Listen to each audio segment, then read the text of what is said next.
네, 이완구 국무총리 후보자에 대한 국회 인사청문회가 지금 이 시각 진행되고 있습니다. 새정치민주연합은 새 지도부 선출을 계기로 이 후보자의 이른바 언론외압 의혹 등 여러 가지 의혹을 집중적으로 문제 삼으면서 적극 엄호하려는 여당 측과 치열한 공방전을 펼치고 있습니다. 오늘 가장 뜨거운 정치권 이슈가 될 것 같습니다. 전문가와 함께 이 문제 분석해 보도록 하겠습니다. 안녕하십니까? 안녕하십니까? 네. 먼저 허성호 교수님께 질문 드리죠. 오늘 이 인사청문회 제일 큰 쟁점은 뭐가 될 것 같습니까? 아무래도 지금 그 이완구 총리 내정자도 그 심각성을 인식한 언론 외압 부분이 아니겠냐. 예. 왜냐하면 그 부분은 사실 어떻게 보면 국민 정서의 문제거든요. 그런 부분들이 과연 이 총리로서 언론을 바라보는 그 언론관 이런 것들이 상당히 그 중요합니다. 왜냐하면 그렇기 때문에 아무래도 야당에서는 이 부분을 좀 집중적으로 공략을 하지 않겠나. 그러나 그 부분도 어떻게든 중요한 것은 그동안은 이 이완구 총리 내정자가 해명 중심으로 이렇게 하다가 이제 사과를 했지 않습니까? 예. 이제 언론 외압에 대해서 굉장히 이제 심각성을 깨달았고 사과를 했다는 것은 그만큼 빨리 이완구 총리가 그 심각성을 깨달았다는 것 자체가 굉장히 중요하죠. 그래서 사과도 즉시 사과를 하고 이런 부분들이 오늘은 좀 쟁점되고 또 그런 언론 외압과 관련해서 뭐 소상하게 이완구 총리가 솔직하게 또 해명하는 것도 하나의 방법이다. 이게 또 뭐 피해간다든가 또 도망가고 이런 보다는 아주 그냥 그 부분에 대해서는 명쾌하게 자기 어떤 언론관이나 앞으로 또 향후 알겠습니다. 또 어떻게 할 것인가 그 부분은 밝히면 된다고 봅니다. 예, 잠시 뒤에 다시 질문 드리고요. 이택수 대표께서는 어떻게 생각하십니까? 오늘 야당 의원들이 어떤 점을 가장 파고들 것 같습니까? 뭐 가장 중요한 부분이 바로 허 교수님 말씀하신 것처럼 언론 이제 탄압 문제가 될 것 같습니다. 야당이나 뭐 진보의 가치와 가장 지금 거리감이 있는 게 그 부분이었었고요. 또 평상시 이완구 총리 지명자의 모습과는 좀 다른 모습이었었죠. 그래서 오늘 뭐 해당 그 신문사 처음에 녹취를 했던 신문사는 유감 표명까지 지금 한 상황이고요. 또 마침 문재인 신임 대표가 박근혜 정부와의 전면전을 펼치겠다고 얘기한 만큼 이완구 대표 입장에서는 여야 관계에 있어서 굉장히 원활한 그 정치인 중에 한 분이었었는데 굉장히 어려운 타이밍에 청문회를 하게 된 부분도 이완구 총리 지명자 입장에서는 좀 난감한 상황이 될 것 같습니다. 자, 두 분이 다 이제 언론 문제였는데요. 자, 그러면은 저희들이 준비한 그래픽을 간단히 정리를 해드리죠. 바로 이제 이 부분입니다. 기자들과 만나서 저 패널부터 막아 그랬더니 빼더라고 뭐 이런 얘기를 했다는 거고요. 윗사람과 다 관계가 있다. 지가 죽는 것도 몰라. 이제 이런 이게 이제 녹취가 된다는 건 몰랐을 거고요. 뭐 편안한 자리다라고 이제 본인은 생각을 했을 것 같은데 저런 게 국민적 정서에는 좀 맞지 않는 그런 측면이 많은 거 아니겠습니까? 국민 여론을 볼 때는 소통과 역시 인사라고 봐야 됩니다. 대통령이 지금 현재 부정평가, 지지율이 내려와 있는 가장 큰 이유는 소인정입니다. 바로 소통 미흡과 인사 미흡이 근본적으로 깔려 있는데요. 여기에 이 대언론관이라고 하는 부분은 그동안 그래도 언론과 관련돼서는 상당히 잘하겠지. 여야 소통을 잘하겠지라고 하는 부분이 의문스럽게, 의혹스럽게 다가갈 수밖에 없다는 것이고요. 또 하나는 재산이라든지 그다음에 병역과 관련된 부분은 향후 여러 장관들을 추천해야 되는 이 국무총리로서는 상당히 껄끄러울 수밖에 없습니다. 이 부분이 명쾌하지 않다면 역시 마찬가지로 대통령의 인사 미흡과 연결되면서 상당히 대통령의 지지율에도 부담스럽게 작동되는 부분, 이 부분이 최대의 아킬레스건이라고 볼 수 있는데요. 한 가지만 더 추가해서 말씀드리면 네. 오늘 내일 청문회지 않습니까? 네. 오늘은 여야의 공세가 이어질 것입니다. 그러면 상당히 여러분 정치적인 어떤 해석들이 이어지겠지만 문제는 바로 내일입니다. 내일은 여러 증인들이 나오게 되거든요. 이 부분에서 충분한 진위가 소명되지 않는다면 이 청문회 직후에 국민 여론이 어떻게 진행되느냐 첫 번째. 두 번째로는 여당 내에서 본인의 의사결정이 필요하다. 이 뭔가 판단이 필요하다, 진퇴가 필요하다는 이야기가 나오면 상당히 치명적일 수 있을 것으로 보여집니다. 특히 이제 오늘 이제 이게 저희 YTN을 포함해서 많은 언론에서 이제 보도를 하고 있지 않습니까? 그러다 보니 이완구 총리 입장에서는 후보자 입장에서는 어떻게든 수세적으로 잘 막아야 되는데 이게 말을 하다 보면 또 말 실수가 있게 되고 그런 것도 좀 조심해야 될 차원이 있는 것 같아요. 오늘 어떻습니까? 이 기본적으로 이제 이완구 총리 내정자가 조금 이제 그 원내 대표를 하다 보니까 비교적 그 야당이 아마 우호적으로 좀 이야기해 줄 것, 접근하지 않겠나 이렇게 생각했는데 막상 야당이 지금 이제 이완구 총리 내정대에서 굉장히 이제 비판적으로 접근을 하다 보니까 이완구 총리가 거기도 굉장히 좀 당황을 하신 것 같아요. 예. 그리고 초기에 이완구 총리가 너무 적극적으로 이제 언론에 나서다 보니까 사실 그것이 좀 적극적이다는 것은 그만큼 국민들이 봤을 때는 뭔가 좀 깨끗하다, 그리고 뭐 당당하다 이런 것에 대해서 기대를 했는데 자꾸 이제 시간이 지나면서 새로운 거 이제 뭐 새로운 이야기들이 팩트가 나오니까 거기에 대해서 좀 국민들이 조금 이제 당황스럽게 했는데 그리고 이제 이완구 총리 내정자가 처음에 뭐라고 했냐면은 그래도 국민들이 바랐던 대로 이완구 총리 내정자가 첫 내정 지명되면서 첫 일성이 뭐냐면은 대통령께 선서리 하겠다 이렇게 이야기했습니다. 예. 그거는 뭐냐면 이완구 총리 내정자도 평소에 이 뭔가 대통령과 당청 간의 소통이 안 됐다고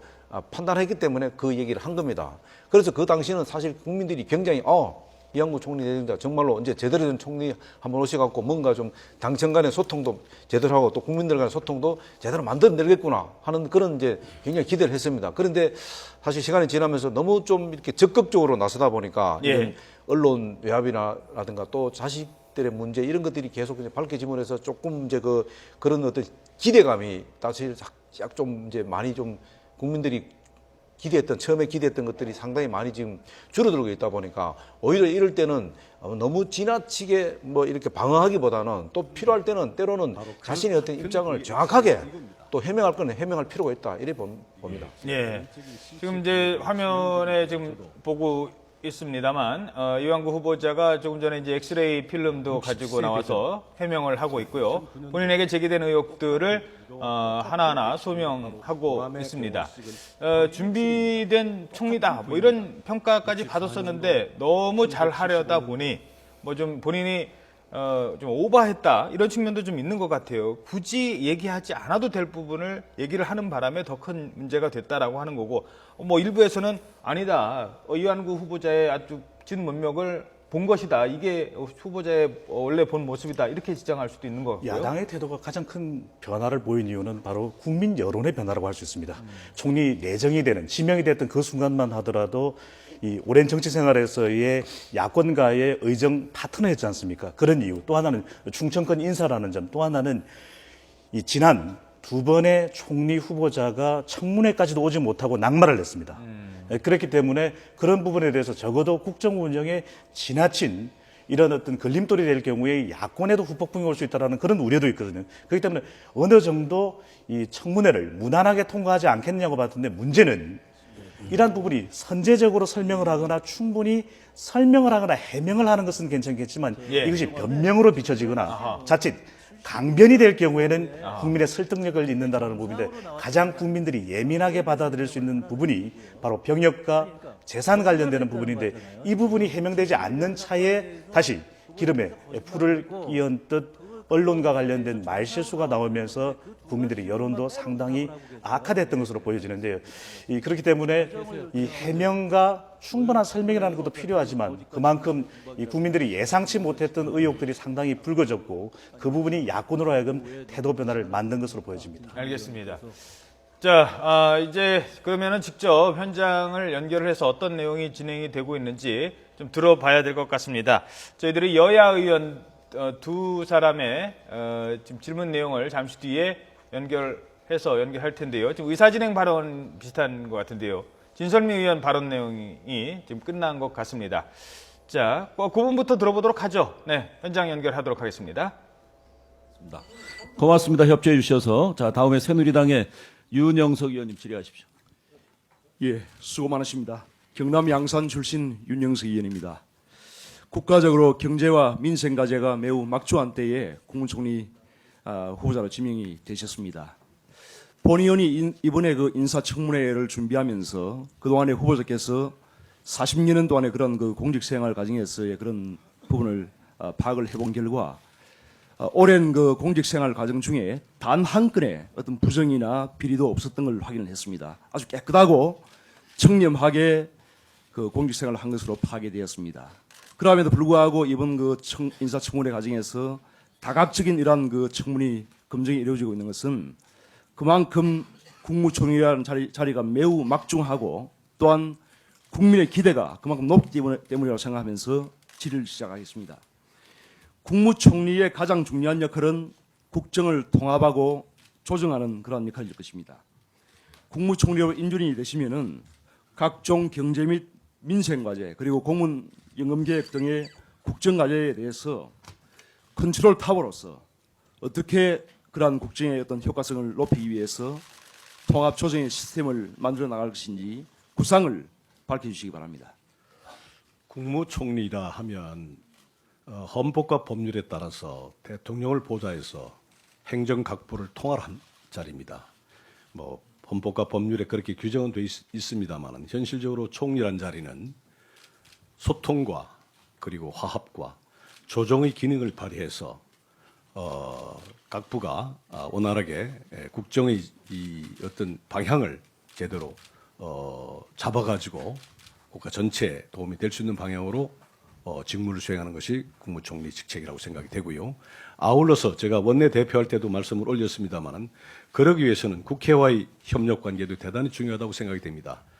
저는 원내 대표 시절에 야당에 대해서 야당이 국정의 가장 중요한 축으로 말씀을 여러 차례 드린 바 있기 때문에 제가 무사히 청문회 통과가 된다면 야당을 존중하고 야당을 국정의 중요한 파트너로 생각하면서 동시에 대통령을 보좌하면서 각부를 통할하는 그리고 소통과 화합과 사회 통합에 기여를 하면서 경제 살리기에 중점을 두겠다고 말씀 올리겠습니다. 네. 국정의 그 전체적인 효과성을 높이기 위해서는 중앙 정부의 그런 통합 조정도 중요하지만은 지방자치단체와의 그런 그 관계 속에서 국정의 효과성을 높이기 위한 그런 조정력도 상당히 중요하다고 생각을 합니다. 민선 그 충남도지사를 역임을 하셨는데요. 그러한 차원에서 볼 때 특히 그 지방자치단체에는 야당 출신 그 단체장들도 다수가 있습니다. 그래서 이러한 전체적인 그 국정의 효과성을 높이기 위해서 전반적으로 지방자치단체와의 관계, 또 특히 야당 그 단체장에 있는 지방자치단체의 관계를 어떻게 앞으로 설정해서 나갈 것인지 그런 구상을 말씀해 주시기 바랍니다.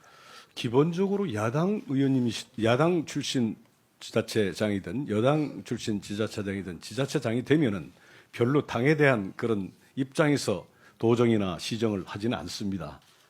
물론 충청남도도 현재 야당 출신 도지사님께서 계십니다만은 저는 믿건대 당에 의해서 단체장님들이 좌지우지한다고는 보지는 않습니다. 그분들의 지방 정부를 발전시키고자 하는 또 지방을 발전시키는 열정에 대해서 저는 신뢰하고 믿고 있기 때문에 야당이든 여당이든 불구하고 중앙 정부와 지방 정부가 한 마음이 돼서 협력해야 된다고 생각을 합니다. 예. 본 의원은 이번 그 인사청문회가 여야의 입장을 떠나서 국가와 국민을 위해서 또 민생을 위해서 국정 수행 능력을 집중적으로 검증하는 그러한 새로운 인사청문회의 전형을 만드는 그런 계기가 되길 참 간절하게 소망을 했습니다. 그렇지만 이번에도 역시 그 후보자의 신상 문제에 대한 과도한 그런 흠집내기가 만연하는 그런 바람직하지 못한 그 청문회로 흐르고 있어서 상당히 많은 안타까움을 느끼고 있습니다. 대표적인 것이 전혀 불법성이 없는 그러한 부동산 거래를 마치 엄청난 그 투기를 한 것처럼 이렇게 해명의 기회도 주지 않고 몰아세운다든가, 또 80년대 초반에 사무관급 공무원으로서 정상적인 파견 명령을 받아서 정부기관에 근무했음에도 불구하고 또한 삼청교육대와는 전혀 관계없는 그런 직무를 수행했음에도 불구하고 마치 삼청교육대에서 중요한 역할을 한 것처럼 이렇게 의혹을 부풀리고 얼토당토하는 그런 그 의혹을 제기하는 것은 굉장히 전형적인 그런 구태라고 생각을 합니다. 그래서 아마도 후보자께서 이러한 일들을 당하면서 기자들과 편안한 그러한 그 식사 자리에서 억울한 심정을 그 토로하는 과정에서 상대방이 녹음을 하는지도 모르고 인식하지 못하고 토로했던 것이 녹취가 되어서 보도가 됨으로써 지금 파장이 일고 있는데요.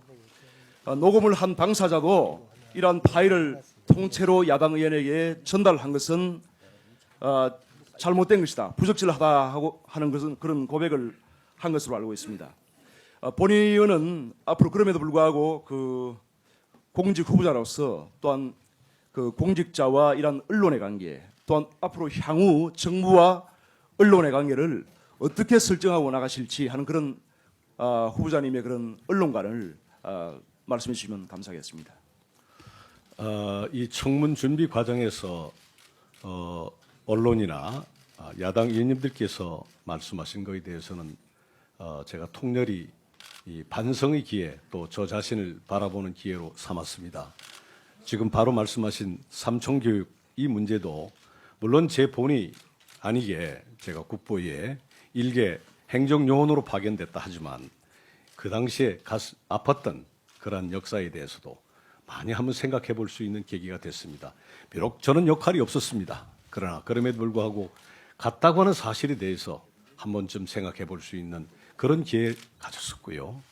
부동산 문제에 대해서도 물론 합법적으로 했다고는 하지만 그럼에도 불구하고 야당 의원님들이나 언론에서 제기한 것에 대해서 다시 한번 국민의 눈높이에서 생각해 볼 수 있는 기회가 저한테 됐다고 생각합니다. 굳이 합법, 불법을 떠나서 변명을 하지 않겠습니다.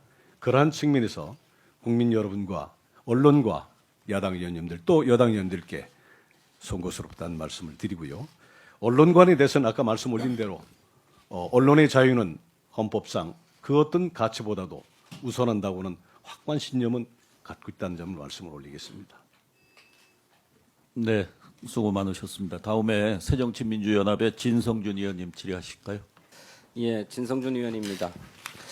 후보자의 그 언론인과의 사석에서의 처신, 발언 이걸 문제 삼는 게 아니고요. 우리 국민이 걱정하는 것은 후보자 본인이 부지불식간에 토해놓았던 사석에서 아무 의심 없이 토해놓았던 그 언론관을 문제 삼고 있는 겁니다. 그 언론관이 우리 헌법적 가치에 부합하지 않는다. 예? 또 동시에 병역 문제와 관련해서도 후보자의 지금 발 상태 이걸 문제 삼는 게 아니고요. 그 과정을 문제 삼고 있는 것입니다. 그 과정에서 과연 후보자가 정직한가 또 후보자는 과연 적법한 절차를 통해서 이른바 중형 판정을 받았는가 하는 점을 지적하는 것이에요. 그 점 다시 한번 확인해 보겠습니다. 네. 제가 병적기록표 사본 보내드렸는데 받아보고 계시죠? 네. 그 사본에 의하면 71년도에 신체검사를 받아서 현역 갑종 판정을 받는데 그 신체검사를 받았던 장소가 우리 존경하는 진선미 의원 지적하셨던 것처럼 수도 국군병원이라고 하는 것입니다. 예? 홍성이 아니고. 그리고 그 국군 수도병원은 최첨단 시설을 가지고 있어요. 그래서 흉부 엑스레이도 찍을 수 있는 그런 데예요. 그래서 실제로 그 병적기록표에 보면 X선 촬영 결과 정상이라고 돼 있어요. 제가 알기로는 이것은 후보자의 가슴 사진이 정상이다 이런 얘기입니다. 발을 찍지는 않았던 것 같아요. 그런데 후보자는 그 신체검사 장소에 엑스레이 기계가 없는 시골 신체검사 장소였기 때문에 그리고 어린 학생이 엑스레이 사진 들고 흔들어도 그냥 무시해버려서 갑종 받았다 이렇게 해명했지 않았습니까? 그게 사실에 부합하지 않는다는 겁니다. 그래요 안 그래요? 의원님. 사실에 부합하지 예, 않습니다. 말씀 올리겠습니다. 그 40년 된 상황이기 때문에 제가 기억을 못한 겁니까? 예, 정확하게 좋습니다. 못하겠습니다만은 제가 나이 60대에서 같은 부위에 엑스레이를 네네, 찍을 리가 알겠습니다. 있겠습니까? 예, 알겠습니다. 기억 못하신 거 인정하겠고요. 두 번째로 후보자께서 재검을 받았는데 그 재검 받는 경위가 이렇습니다. 후보자께서 75년 6월 달에 입영영장을 받아요. 그렇죠? 입영영장 받아가지고 일단 군에 입대하십니다. 그랬습니까? 안 그랬습니까? 75년 6월. 입대한 기억은 없습니다. 입대한 기억이 없습니까? 예, 없습니다. 병무청의 병적 기록표에 의하면 입영 신체 검사에서 후보자께서 내가 편평족 발이 아파서 중증이다라고 하는 문제 제기를 하니까 입영 신체 검사에서 그러면 3개월 이내에 다시 재검을 하겠다 해가지고 P5 판정을 해서 다시 귀향 조치를 시켜요. 예? 그게 75년 6월 얘기입니다. 후보자는 40년 전 얘기라서 기억을 못한다고 하지만 병적 기록표가 기재하고 있어요. 네? 그래서 재검을 받게 된 겁니다. 아시겠습니까? 그런데 그렇게 입영할 때 후보자가 제출한 인사기록 카드, 공무원 인사기록 카드 다 찾아보니까 휴직계를 내고 갔다는 기록이 없어요. 군대에 입영하는데 어떻게 휴직계를 안 내고 갑니까? 76년도 5월 달에 군대 가실 때는 휴직계를 내고 휴직 명령을 받아서 입대하십니다. 그랬죠? 의원님, 저는 이병을 헌 적은 없습니다. 없습니까? 네, 없습니다. 그러면 병적 기록표가 잘못 기재된 거네요. 아니 뭐 그건 모르겠습니다만 저는 이병을 헌 사실은 없습니다. 아, 좋습니다. 그렇다 제가 치고. 재검을 신청한 적은 있습니다만은 예, 알겠습니다. 네네. 그래서 재검을 언제 받냐면 75년 7월 10날 받아요. 아까 기억하셨던 것처럼 흥주국민학교에서 받습니다. 이거는 이동 신체검사 장소예요. 이때도 후보자께서 엑스레이를 들고 가서 아픔을 호소했겠지만 후보자가 서면 답변한 바에 의하면 뭐라고 얘기를 하냐면 대학 시절 걸음을 걸을 수가 없을 정도로 너무나 아파서 재검을 신청했다 이렇게 답변하고 있어요.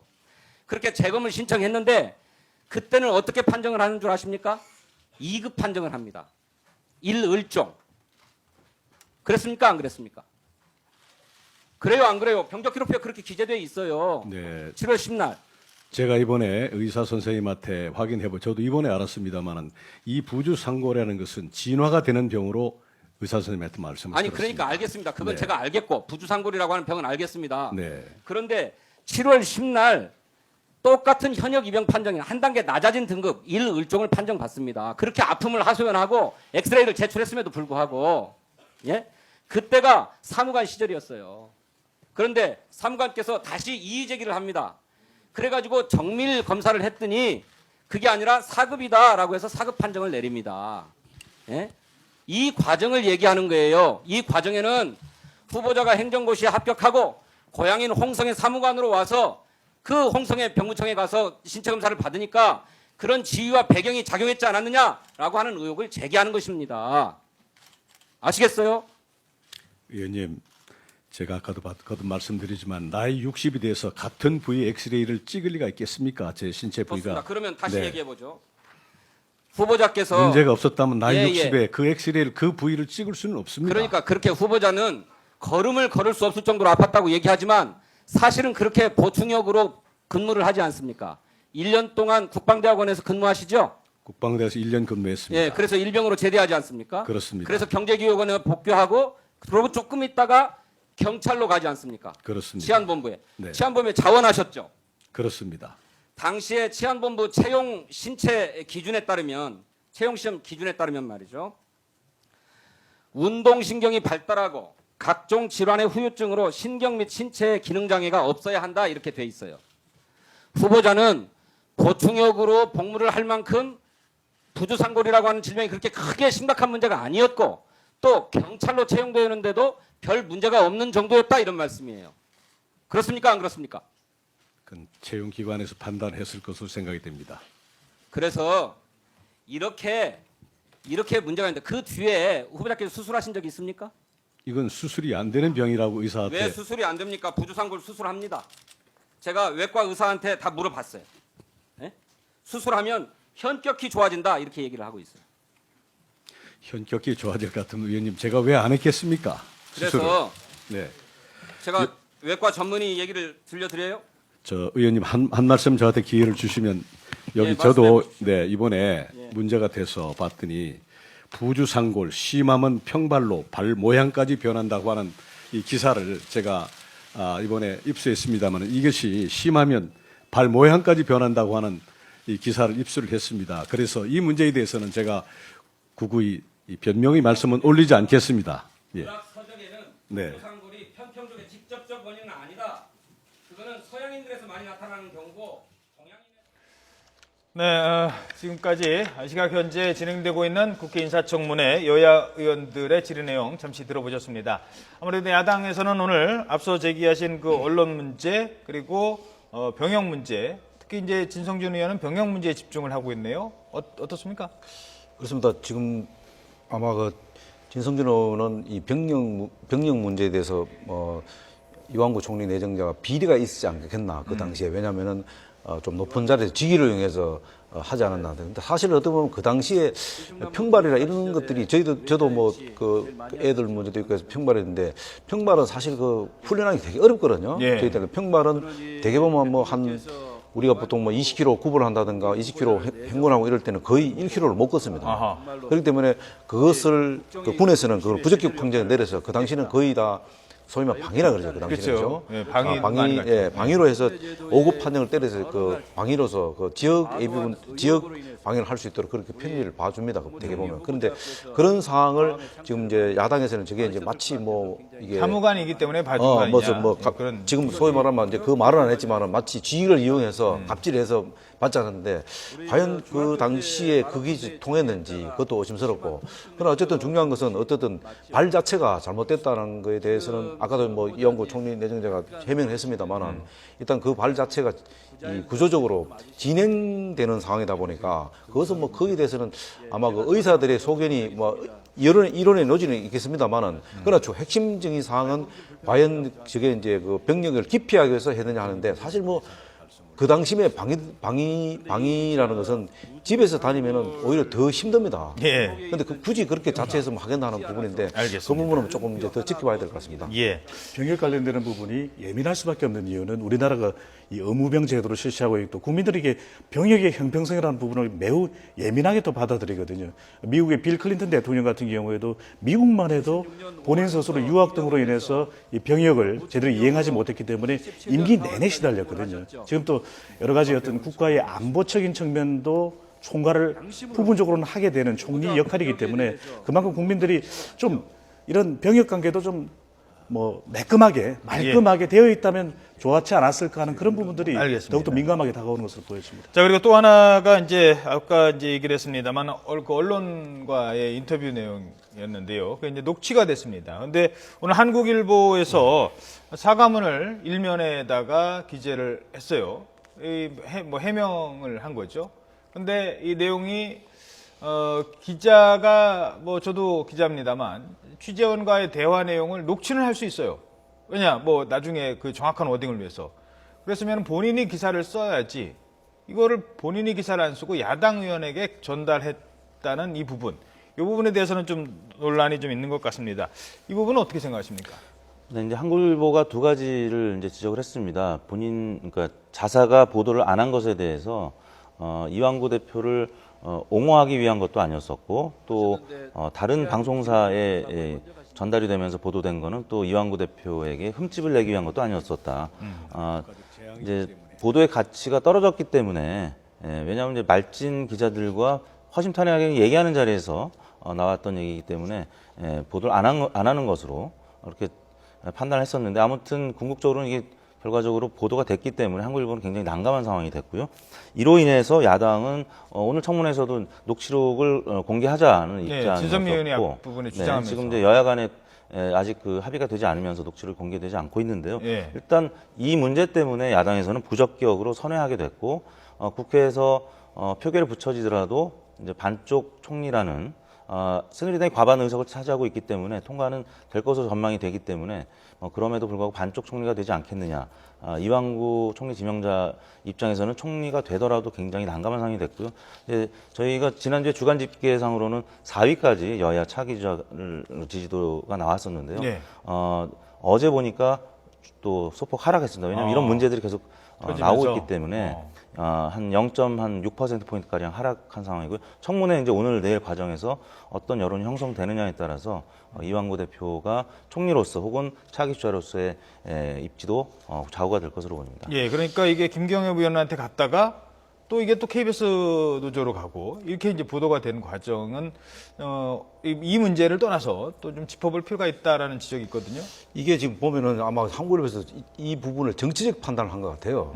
이것을 단순히 기사 보도 그러니까 뭐 알 권리를 위한 보도보다는 정치적 판단을 해서 아마 본인들이 상당히 그 부담이 가니까 아마 그것을 뭐 제3자를 통해서 다른 쪽으로 돌리고 해서 제3자 쪽에서 이 보도를 하거나 하면 해서 사실 이완구 총리 내정자를 일정 부분을 할 때 좀 흠집을 내려고 하는 그런 좀 의도가 있지 않았나 이런 부분이 있고 또 하나는 뭐냐면 그럼에도 불구하고 사실 이완구 총리 내정자가 원내 대표로 있을 적에 했던 행보를 그대로 총리 내정자가 지명되면서 좀 이걸 상황을 좀 바꿔줘야 되는데 사실 원내대표 시절만 하다 저희들이 가까이서 지켜보면은 서슴없이 얘기들 합니다. 이걸 녹취한다고 판단을 거의 다 못하죠. 그래서 이런 기자들하고는 서슴없이 얘기하고 또 거기에 대한 생각을 또 받기도 하고 자문도 거기도 뭐 일방적으로 얘기만 하는 건 아니거든요. 그렇게 이야기를 던짐으로 해서 또 나름대로 기자들이 든 생각도 들어보기도 하고 좀 그렇게 합니다. 그런데 너무 자연스럽게 얘기하는 것이 이것이 설마 이렇게 되겠나는 그 너무 좀 이렇게 안이한 생각. 그러니까 원내대표에서 총리 지명자로 바뀌었다는 생각을 순간적으로 좀 하지 못했지 않았나. 그래서 좀 그 부분은 좀 문제가 되는 건 확실한 것 같습니다. 예, 30초 정도 남은 것 같아요. 네, 식사 자리에서의 녹취 내용 그리고 대언론관을 밝힌 부분을 보면은 두 가지로 나눌 수가 있습니다. 하나는 이 녹취의 유출 경로는 상당히 비판받을 수 있는 부분입니다. 그 부분에 대해서 문제가 있다. 왜 당당하게 그런 것이 있다면 보도를 하지 못했냐는 부분이 있습니다. 하나는 바로 이 녹취 내용의 파장입니다. 그만큼 어떻게 보면은 그 순간마저도 총리가 검증되는 순간이거든요. 매우 조심스럽고 신중하게 대언론관을 밝혔어야 되는데 그러지 못한 것이 지금 본인의 청문회 현장에서까지 후폭풍으로 오는 것으로 보여집니다. 예, 알겠습니다. 네, 지금까지 허성우 경희대 교수, 이택수 대표, 배종찬 본부장이었습니다. 세 분 오늘 말씀 고맙습니다. 감사합니다.